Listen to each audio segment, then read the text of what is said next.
नमस्कार। इस एपिसोड में आपका स्वागत है। तो इस एपिसोड में मैं आपको इस बात से थोड़ा परिचय कराऊंगा कि इंग्लिश लैंग्वेज जो है कई तरीके से बोली जाती हैं। तो एक ही बात कहने के लिए आपको बहुत सारी तरीके आप उपयोग कर सकते हैं, है ना। तो इसलिए आप जैसे हिंदी लैंग्वेज में भी है, आपके दोस्तों के साथ बातचीत करते हैं और बातचीत कर जो भी आपके जो कम्युनिकेशन का जो भी बहुत सारे अवसर हैं, उसमें सब आप हिंदी में बात कर अलग अलग तरीके से एक चीज़ को रखना जानते हैं। वो भी हो सकता है कई अवसरों पर बहुत अच्छे तरीके से और बहुत इंटेलिजेंट तरीके से उसको रखना, बात को सामने रखना जानते हैं। इंग्लिश में भी उस तरह कई तरीके से एक ही बात को रखा जा सकता है। और इन सब बात को कैसे सीख सकते हैं? तो क्या होता है कि किसी को जिसको बहुत अच्छी अंग्रेजी नहीं आती हो, उसको कोई भी चीज़ के बारे में पूछने या बात करने में एक ही तरीका आता है, एक या दो तरीका आता है, जिनसे वो भी अच्छी तरह से नहीं आता है, तो वो बहुत थोड़ा सा हिचकिचाते हुए बात करते हैं, उसी तरीके से बात करते हैं। तो उसमें क्या वैरायटी नहीं आ पाती है और आपकी इंग्लिश वही लेवल पर रह जाती है। तो वो कैसे पाया जाता है, उसको कैसे हासिल किया जाता है? बहुत लोग बोलते हैं भाई इतना हो गया फिर भी मैं अंग्रेजी सीख नहीं पा रहा हूँ। और लोगों को देखो ऑफिस में काम करते हैं मेरे साथ, बहुत अच्छा बोल लेते हैं, पर मैं सीख नहीं पाता हूँ क्योंकि मैं अधिकतर हिंदी में बात करता हूँ। तो बहुत अच्छी बात है, आप हिंदी में बात करते हैं और आपको हिंदी की किताबें भी बहुत सारी पढ़नी चाहिए और हिंदी जो लिटरेचर है उसके बारे में ज़्यादा से ज़्यादा जाननी चाहिए और बहुत उसको अच्छा करना चाहिए। तो बहुत अच्छी बात है।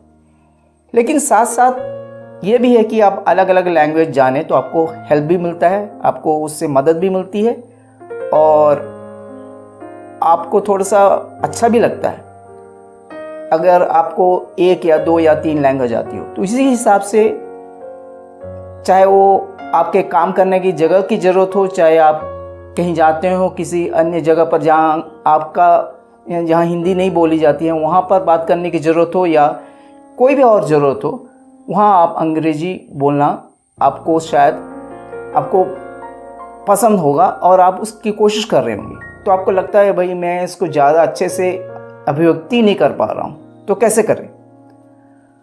तो जो अंग्रेजी में बात करते हैं कैसे करते हैं? वो करते हैं कि उनको बहुत लोगों को मैंने देखा है, वो न्यूज़पेपर मैंने भी ऐसे किया है। न्यूज़पेपर रोज़ का रोज़ पढ़ते हैं, बहुत सालों से पढ़ते हैं, तो उनकी अंग्रेजी इम्प्रूव होती चली जाती है और अलग अलग तरीके से कैसे एक ही बात को रखना है वो समझ जाते हैं। और बहुत लोग किताबों में भी बहुत इंटरेस्ट रखते हैं, बहुत किताबें पढ़ते हैं। तो इन सब बातों के कारण उनकी अंग्रेजी बहुत अच्छे स्टाइल और बहुत अच्छा प्रैक्टिकल लेवल पर बहुत अच्छे लेवल पर पहुंच जाती है, जिससे बहुत अच्छा तरीके से वो बात कर पाते हैं। कुछ लोग तो ऐसे घराने में जन्म लेते हैं जहाँ हिंदी अंग्रेजी सब बोली जाती है, तो अंग्रेजी भी सीख लेते हैं। तो इसलिए उनको आसानी हो जाती है। लेकिन आप जो अभी आज की स्थिति में हैं, आप कैसे सीख सकते हैं? आपकी स्थिति थोड़ा अलग है और आपको थोड़ा मुश्किल आ रहा है, तो उसके लिए आप लॉन्ग टर्म में दूर की तरह ही हिसाब से देखा जाए तो आप ज़्यादा न्यूज़पेपर पढ़िए, रोज़ पढ़िए कोई अंग्रेजी लैंग्वेज न्यूज़पेपर। और एक जैसे मैं पहले भी कहा है कि हफ्ते में 1 या 2 दिन आप 3-4 घंटे पढ़िए और बाकी दिन आधा घंटे तो पढ़िए। तो उससे लॉन्ग टर्म में आपकी अच्छी हो जाएगी। लेकिन आपको इंटरेस्ट भी बनाए रखना है ना। सिर्फ पढ़ना इंटरेस्ट के ऊपर रहती है, तो इंटरेस्ट कैसे बनाए रखेंगे? अलग अलग टाइप की जो कोई भी इंग्लिश की कोई बातें हैं वो सुनना या उसको पढ़ना या जानना, इससे इंटरेस्ट बढ़ जाती है। और बहुत सारी चीज़ें जो अंग्रेजी में होती हैं, जैसे मूवीज़ हो गई या कोई किताब हो गया या कोई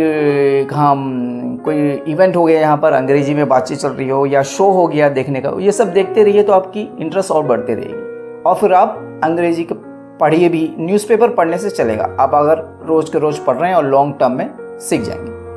और आपके दोस्तों के बीच में जो अंग्रेजी में बात करते हैं उनके साथ थोड़ा सा समय तो मतलब स्पेंड कीजिए, उनके साथ रहिए, तो भी आप सीख जाएंगे, धीरे धीरे सीख जाएंगे।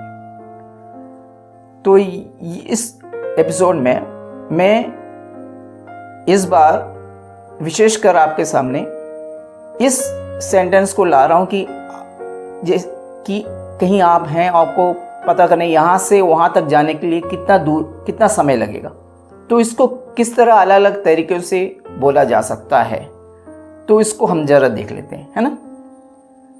तो आपको थोड़ा सा पता लग जाएगा कि भाई कैसे कैसे अलग अलग तरीक़ों से बोला जाता है। और ये मैं हो सकता है आगे के एपिसोड्स में भी लाऊं जहाँ एक ही चीज़ अलग अलग तरीक़ों से बोली जाती है। इसलिए मैंने कोशिश की है कि कुछ इस तरह से अपने इस एपिसोड का नाम दूं, इस एपिसोड का नाम इस तरह दूं कि एक मिशन है, एक आपका कोई उद्देश्य है और अलग अलग तरीके से आप वही चीज़ बोल सकते हैं।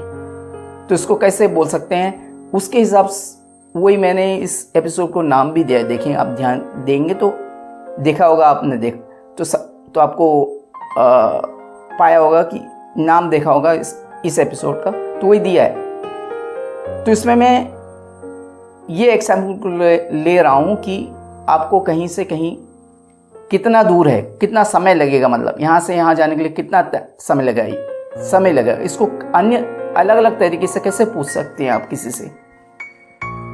तो आप पूछ सकते हैं, how far is it from here to bus station. How far is it from here to bus station, या how long does it take to walk from here to the nearest restaurant. How long does it take to walk from here to the nearest restaurant? मतलब यहाँ से पास के restaurant तक जाने में कितना देर लगता है अगर चल के जाएं, तो वही पूछ रहे। और पहले वाले एग्जाम्पल में कि यहाँ से अगर एयरपोर्ट जाएंगे तो उसके लिए कितना समय लगेगा। या आप तो ये देखिए, how far is it from, how far is it from, इस तरह से आप पूछ सकते हैं। या उसका दूसरा तरीका होता है, how long does it take by plane from India to London. How long does it take by plane from India to London. So how long does it take, वो दूसरा तरीका होता है। How long does it take by car to reach the airport. ये आप जैसे दूसरे airport पहुंचने के लिए बाई कार कितना समय लगेगा, how long does it take. तो पहले वाला में बताया कि how far is it from, और दूसरा में how long does it take. देखिए, अलग अलग तरीका है। और आप पूछ सकते हैं, सीधा भी पूछ सकते हैं, what is the time needed to reach airport. What is the time needed to walk to the nearest restaurant. ये अलग एक दूसरा तरीका, how what is the time that is needed, तो ये तीसरा तरीका है। फिर आप पूछ सकते हैं व्हाट टाइम, जैसे किसी को भी कितना समय लग सकता है, what time one needs to by bus to reach the next city. पास वाली सिटी में पहुंचने के लिए यहाँ से बस से कितना देर लग सकता है, how much, what time one needs to by bus to reach the nearest city. What time one needs for one to reach by bus to the nearest city. So what time one needs, या what time it is required. या तो आप पूछ सकते हैं सीधे सीधे की, can you please tell me the time needed to reach the airport from this hotel। इस होटल से एयरपोर्ट तक पहुंचने के लिए कितना समय लग सकता है, can you please tell me the time needed to reach the airport from here। यहाँ से एयरपोर्ट तक पहुंचने के लिए कितना देर लग सकता है। तो अलग अलग तरीके से एक ही चीज़ आप बता सकते हैं, और ये चीज़ ज़्यादा से ज़्यादा और बहुत अच्छा सुंदर तरीके से आप बोल सकते हैं अगर आप सुनते जाएं, बोलते जाएं, पढ़ते जाएं, ये सब करें, देखते जाएं, 72 होते चले जाएगा और आप फिर कभी सोचेंगे नहीं। जैसे मैं अभी ये प्रश्न कर रहा हूँ तो मुझे सोचना पड़ रहा है कि मैं कैसे बोलूँ अलग अलग तरीके से, लेकिन अगर नेचुरल किसी सेटिंग में रख दे मुझे पूछना पड़े, मैं बिल्कुल अलग अंदाज से भी पूछ सकता हूँ। नेचुरली पूछ लूँगा बिना सोचे, तो बिना सोचे आप बोल देंगे और बहुत अच्छी तरीके से बात करेंगे, है ना। तो फिर कोशिश करते रहिए और मेरे वीडियोस देखते रहिए, तो आपका और पढ़ते रहिए न्यूज़पेपर और देखते रहिए मूवीज़ और शोज़ और ये सब चीज़ें, तो आपकी इंग्लिश इम्प्रूव होती रहेगी, है ना। अच्छा, जाते जाते मैं आपको एक वर्ड का बता देता हूँ, मीनिंग बता देता हूँ, मतलब किस तरह उसका पर्टिकुलर मीनिंग क्या होता है। जो होता है कि स्टिल, STILL, उसका होता है कि सेम एज बिफोर। स्टिल का मतलब होता है सेम एज बिफोर, पहले जैसा। तो I am still here at the same place, मैं वही जगह पर अभी भी हूँ। I am still here at the same place. या आप बोल सकते हैं I have still got my old camera, मैं अभी भी अपने वो पुराना कैमरा अपने साथ रखता हूँ, तो I have still got my old camera. या आप बोल सकते हैं do you still work at the same company, do you still work at the same company. तो स्टिल का उपयोग देखिए, यहाँ सब सेम एज बिफोर, पहले जैसा, वही जैसे पहले वैसे ही, सेम एज बिफोर।